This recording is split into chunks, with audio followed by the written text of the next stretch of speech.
दोस्तों इसी बीच एक और नई कड़ी के साथ आप सबके बीच एक और मोटिवेशनल स्टोरी लेकर आया हूँ। जिंदगी की कीमत क्या है, यानी कि हो रहे जिंदगी में कोई भी चीज़ को लोग आप कैसे कीमत देते हो, यह बहुत ज़रूरी है। ऐसी ही मोटिवेशनल स्टोरी आप सबके बीच मिलती रहेगी।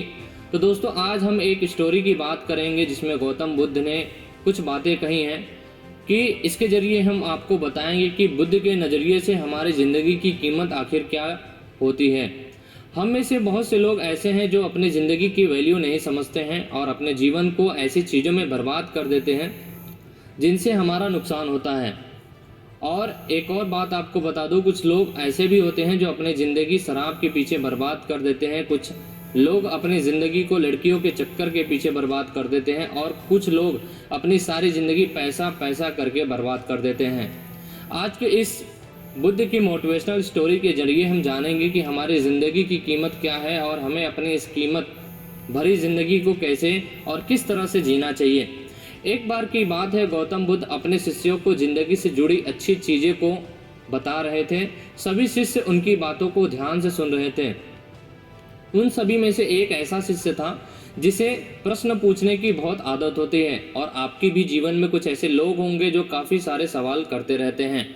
वो उठकर गौतम बुद्ध के पास गया और उनसे बोला, आप हमें ज़िंदगी के बारे में जो कुछ भी सिखा रहे हैं उन सब का क्या फ़ायदा, क्योंकि हम में से बहुत से बच्चों को ये भी नहीं पता है कि हमारे जीवन का मूल्य क्या है और ये जीवन हमारे लिए कितना कीमती है। पहले आप हमें ये बताइए कि इस जीवन का मूल्य क्या है।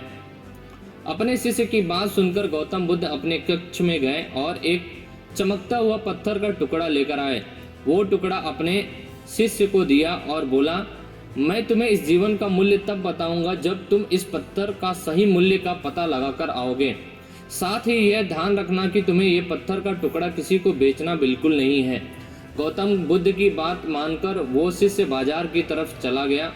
बाजार में सबसे पहले उसकी नज़र उसकी कीमत लगाने के लिए एक फल बेचने वाले पर पड़ी और उसने वो पत्थर उस फल वाले को दिखाया और बोला, इस पत्थर के बदले आप मुझे कितने फल दे सकते हैं। फल वाला बोला, ये पत्थर कुछ खास तो नहीं है, लेकिन फिर भी इसके बदले मैं तुम्हें 10 केले दे सकता हूँ। यानी कि फल वाले का कुछ ऐसा जवाब था उस पत्थर को लेकर। वो शिष्य उस पत्थर को लेकर आगे चला गया। फिर उसे एक सब्जी वाला मिला।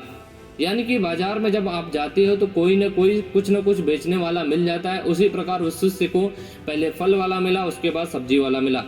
शिष्य ने उस सब्जी वाले से उस पत्थर की कीमत को पूछा। सब्जी वाले ने उस पत्थर को ध्यान से देखा और बोला, इस पत्थर की कीमत के बदले में तुम्हें ज़्यादा से ज़्यादा एक बोरी भरकर सब्जियां दे सकता हूं और इसमें से कुछ भी सब्जियां आप ले जा सकते हो, एक बोरी भरकर। इसके बाद वो शिष्य उस पत्थर को लेकर एक सोने के व्यापारी के पास गया। उस पत्थर के टुकड़े की चमक देखते ही उस सुनार ने उसकी कीमत 100 सोने के सिक्के से लगाई। शिष्य ने वो टुकड़ा बेचने से मना किया। वो सुनार उसके बदले 200 सोने के सिक्के देने को भी राजी हो गया।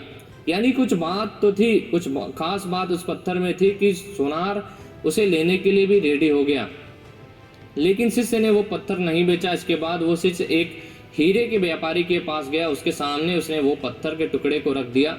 उस पत्थर को देखते ही हीरे के व्यापारी ने एक साफ कपड़ा बिछाया, उस पत्थर को उसके ऊपर रखा, फिर उसकी परिक्रमा की और वो हाथ जोड़कर उस पत्थर को कपड़े में लपेटे हुए वो बोला, तुम जिस मामूली पत्थर इसे समझ रहे हो उसकी कीमत पूछ रहे हो, असल में ये एक बेशकीमती रूबी है। ऐसा रूबी हर किसी को नहीं मिलता है। मैं अगर अपना सब कुछ बेच दूंगा तो भी इसकी कीमत नहीं चुका सकता हूँ। उस व्यापारी की बातें सुनकर वो शिष्य हैरान हो गया। वो दौड़ा दौड़ा सीधे बुद्ध के पास गया और उसने जो कुछ भी बाजार में हुआ सब कुछ बताया कि केले वाले ने क्या उसे कहा, सब्जी वाले ने क्या कहा, सुनार ने क्या कहा और हीरे वाले ने क्या कहा। उसकी अचरज भरी बातें सुनकर गौतम बुद्ध बोले, तुम्हारे सवाल का जवाब इस रूबी की कीमत में ही छिपा है।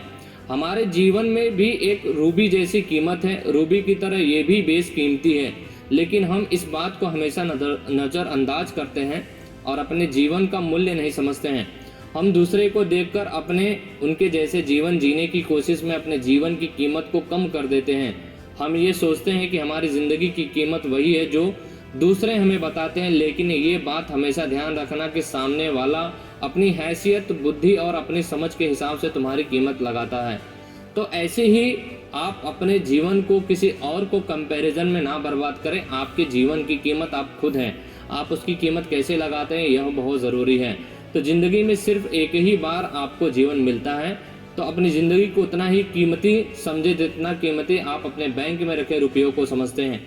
आज के समय में लोग अपनी जिंदगी से ज़्यादा कीमती प्यार, पैसों और दिखावे से भरी चीज़ों को समझते हैं और इसी में लोग बर्बाद हो जाते हैं। इसलिए अपने जीवन को जीना सीखिए और ऐसी ही मोटिवेशनल स्टोरी आपको मिलती रहेगी और बुद्ध की ये सीख को आप अपना लीजिए और अपने जीवन में निरंतर आप आगे बढ़ते रहिए और सफलताओं की ये बुलंदियां आपको ज़रूर हासिल करके देगी। तो अपने जीवन को एक कीमती बनाइए। तो ऐसी ही मोटिवेशनल स्टोरी आपको मिलती रहेगी और हमारे चैनल को सब्सक्राइब करें और हमें सपोर्ट करें।